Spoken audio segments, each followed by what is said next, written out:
రేపటి నుంచి రాష్ట్ర వ్యాప్తంగా రైస్ కార్డ్ సర్వీసెస్ ఎనేబుల్ చేస్తున్నాం.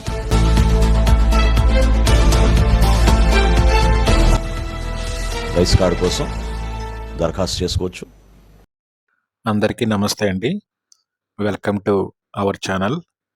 ఈ వీడియోలో మన ఆంధ్రప్రదేశ్ ప్రభుత్వం నుంచి ఒక గుడ్ న్యూస్ అయితే రావడం జరిగిందండి. అదేంటనేది ఈ వీడియోలో చూద్దాం.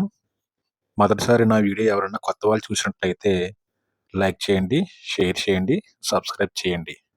పదండి వీడియోలోకి వెళ్దాం. మన ఆంధ్రప్రదేశ్లో ఉంటున్న ప్రజలందరూ కూడా ఎప్పుడు అని ఎదురు చూస్తున్న సమయం రానే వచ్చిందండి.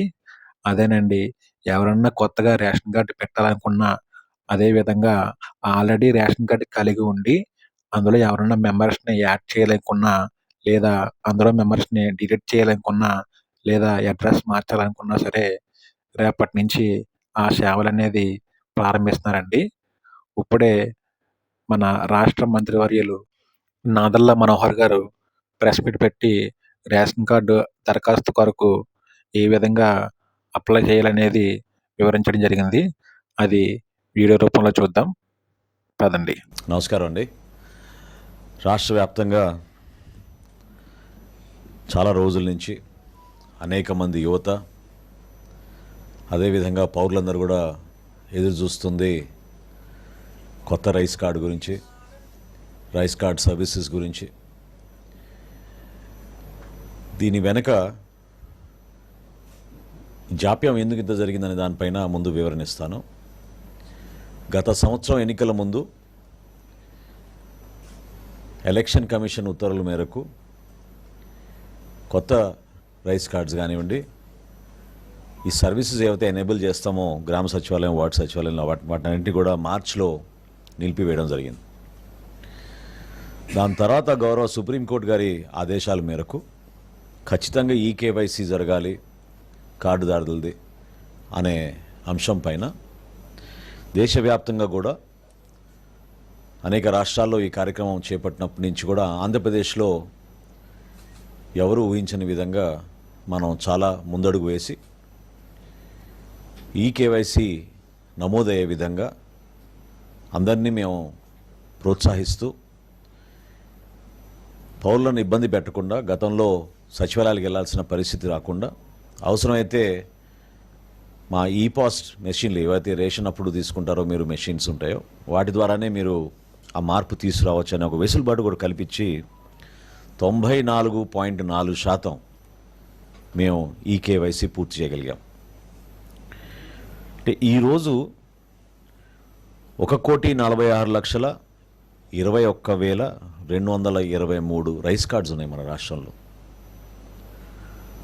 అంటే జనాభా ప్రకారంగా 4,24,59,028 మందికి మనం ఈ రైస్ కార్డులో నమోదు చేసుకుని ఈ డేటాబేస్ అంతా కూడా మేము సిద్ధం చేసుకున్నాం. ఈ 94.4%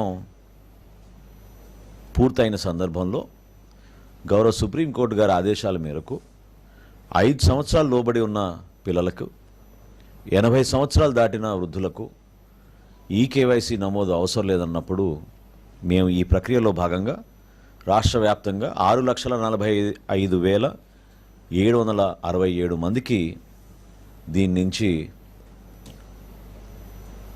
తొలగించడం జరిగింది. తొలగించడం అంటే సర్వీసెస్ కాదు, వాళ్ళకి నమోదు చేసుకోవాల్సిన అవసరం లేదు. 6,45,767 బికాజ్ 5 సంవత్సరాల లోపు ఉన్నారు, 80 సంవత్సరాలు దాటిన వారు ఉన్నారు కాబట్టి వాళ్ళకి ఈ కేవైసీ నమోదు చేయలేదు. సో రేపటి నుంచి రాష్ట్ర వ్యాప్తంగా రైస్ కార్డ్ సర్వీసెస్ ఎనేబుల్ చేస్తున్నాం. దాని అర్థం ఏంటంటే కొత్త రైస్ కార్డు కోసం దరఖాస్తు చేసుకోవచ్చు. అదేవిధంగా ఒక కుటుంబంలో స్ప్లిట్టింగ్ ఆఫ్ రైస్ కార్డు కూడా పర్మిట్ చేస్తున్నాం. అదనంగా కుటుంబ సభ్యులు చేరినప్పుడు మెంబర్ ఎడిషన్, కుటుంబ సభ్యుల్ని యాడ్ చేసుకునే సౌకర్యం కూడా కల్పిస్తున్నాం. అన్నిటికన్నా ముఖ్యం అడ్రస్ మార్పు కూడా రేపటి నుంచి అవకాశం కల్పిస్తున్నాం. అదేవిధంగా మరణాలు జరిగిన చోట మెంబర్ డెలీషన్ కూడా కుటుంబ సభ్యుల పేర్లు తొలగించే విధంగా అవకాశం కల్పించాం. చివరిగా గతంలో మీ అందరికీ తెలుసు, ఈ సందర్భంగా గుర్తు చేస్తున్నాను, గౌరవ ప్రధానమంత్రి నరేంద్ర మోడీ గారి పిలుపు మేరకు దేశవ్యాప్తంగా చాలామంది పౌరులు ఎవరైతే అర్హత లేనివారు ప్రభుత్వం నుంచి సబ్సిడీ పొందుతున్నారో గ్యాస్ సిలిండర్ల పైన స్వచ్ఛందంగా వాళ్ళని ముందుకొచ్చి వాళ్ళ పేర్లు డీరిజిస్టర్ చేసుకోమని ఆయన కోరిక మేరకు దేశం మొత్తం కూడా ఒక అద్భుతమైన కార్యక్రమం జరిగింది. అదేవిధంగా మన రాష్ట్రంలో కూడా ఎవరైనా సరెండర్ చేయాలనుకుంటే కార్డ్స్, దీంట్లో 2 ఉన్నాయి. ఒకటి ఇప్పుడే మా కమిషనర్ గారు కూడా నా దృష్టికి తీసుకొచ్చారు. అదేంటంటే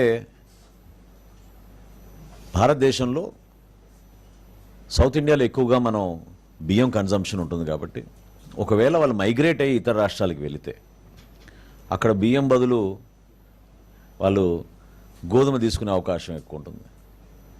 సో ఆ అవకాశం కల్పించడానికి కోసం కూడా ఎవరైనా సరెండర్ చేయాలనుకుంటే మైగ్రేషన్ జరిగితే, ఇంటర్ స్టేట్ మైగ్రేషన్ జరిగితే వాళ్ళకు కూడా ఈ వెసులుబాటు కల్పించే విధంగా సో ఈ 6 సర్వీసెస్, కొత్త రేషన్ కార్డులు, అదేవిధంగా splitting of the card, member addition, అడ్రస్లో మార్పులు, అదేవిధంగా ఎవరైనా మరణిస్తే వాళ్ళ పేర్లు తొలగించే విధంగా, చివరిగా ఎవరైనా సరెండర్ చేయదలుచుకుంటే తప్పకుండా వాళ్ళకు కూడా ఇదొక అవకాశం. ఇప్పటి వరకు మాకు రాష్ట్ర వ్యాప్తంగా నమోదైన రిక్వెస్ట్లు ఈ మార్పుల కోసం 3,27,809. గతంలో నేను ప్రెస్ కాన్ఫరెన్స్ పెట్టినప్పుడు మీ అందరికి కూడా స్మార్ట్ కార్డు గురించి నేను వివరించాను.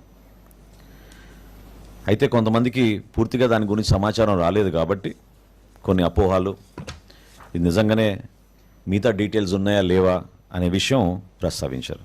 సో బేసికల్గా ఈ స్మార్ట్ కార్డ్ అనేది దీంట్లో క్యూఆర్ కోడ్ కూడా ఉంటుంది. ఆ సెక్యూరిటీ ఫీచర్స్ గురించి మీకు వివరిస్తూ కుటుంబ సభ్యుల వివరాలు వెనక చాలా క్లియర్గా కనపడేటట్టు బోల్డ్గా సింపుల్ ఫార్మాట్లో మొట్టమొదటిసారి గౌరవ ముఖ్యమంత్రి గారు అదేవిధంగా గౌరవ ఉప ముఖ్యమంత్రి గారితో సంప్రదించినప్పుడు మన ఎవరి ఫోటోలు లేకుండా పౌరుడికి ఉపయోగపడే విధంగా కేవలం మన చిహ్నాలే పెట్టి మనం ఈ కార్డుని రూపొందించుదామని వారు సూచించడం జరిగింది. దానికి అనుగుణంగా ఈ రైస్ కార్డ్ని కొత్తగా డిజైన్ చేసి ఎవరైనా ఎటువంటి సమస్యలు వచ్చినా వాళ్ళకి ఏమైనా సలహాలు ఉన్నా దానికి టోల్ ఫ్రీ నంబర్ కూడా మేము వివరిస్తూ వెనకాల ఈ 1967 అనే నంబర్ పెట్టి వీళ్ళకి వేస్తున్నాం. ఇక్కడ దీంట్లో సెక్యూరిటీ ఫీచర్స్ ఏంటంటే ప్రధానమైనది ఈ క్యూఆర్ కోడ్. ఈ క్యూఆర్ కోడ్ వల్ల స్కాన్ చేయగానే గత 6 నెలల నుంచి మీరు ఎక్కడ రేషన్ తీసుకున్నారు, ఎంతవరకు తీసుకున్నారు, ఏ ఫేర్ ప్రైస్ షాప్లో మీరు తీసుకున్నారు, ఈ వివరాలన్నీ కూడా మా దగ్గర ఉంటాయి. రెండోది ఇంకా ముఖ్యమైనది, ఇది ఆటోమేటిక్గా మా డేటాబేస్కి లింక్ అయింది కాబట్టి ఎవరైనా ఈ సర్వీసెస్ నేను ఇందాక చెప్పినట్టు ఉపయోగించుకుంటే ఆ మార్చుకున్న వివరాలన్నీ కూడా ఇమీడియట్గా ఆటోమేటిక్ అప్డేషన్ మా రికార్డ్స్లో సిస్టంలో ఇమీడియట్గా జమ అవుతాయి. ఈ ప్రధానమైన ఈ 4 ముఖ్య అంశాలు, ఒకటేంటంటే గతంలో మీరు చూసిన పెద్ద రైస్ కార్డులు, రేషన్ కార్డులు, వాటిలో ఎవరి ఫోటోలు నింపుకునే ఇబ్బందికరమైన పరిస్థితులు లేకుండా ఖచ్చితంగా పౌరులకి ఇది రాష్ట్ర ప్రభుత్వం కలిసి చేసే కార్యక్రమం కాబట్టి ఈ ప్రధానమైన ఈ 4 ముఖ్య అంశాలు, ఒకటేంటంటే గతంలో మీరు చూసిన పెద్ద రైస్ కార్డులు, రేషన్ కార్డులు, వాటిలో ఎవరి ఫోటోలు నింపుకునే ఇబ్బందికరమైన పరిస్థితులు లేకుండా ఖచ్చితంగా పౌరులకి ఇది రాష్ట్ర ప్రభుత్వం కేంద్ర ప్రభుత్వం సహాయంతో కలిసి చేసే కార్యక్రమం కాబట్టి కేంద్ర ప్రభుత్వం రాష్ట్ర ప్రభుత్వం జారీ చేస్తున్న ఆంధ్రప్రదేశ్లో మొట్టమొదటిసారి ఈ స్మార్ట్ కార్డ్ని మేము ఈ ప్రక్రియ పూర్తి అవగానే రైస్ కార్డ్ సర్వీసెస్ 1 నెల పాటు మేము ఓపెన్ చేసి పెడతాం అందరికీ మే నెలలో. సో గ్రామ సచివాలయం, వార్డు సచివాలయంలో పోయి నమోదు చేసుకోవచ్చు. అదేవిధంగా 1 వారం తర్వాత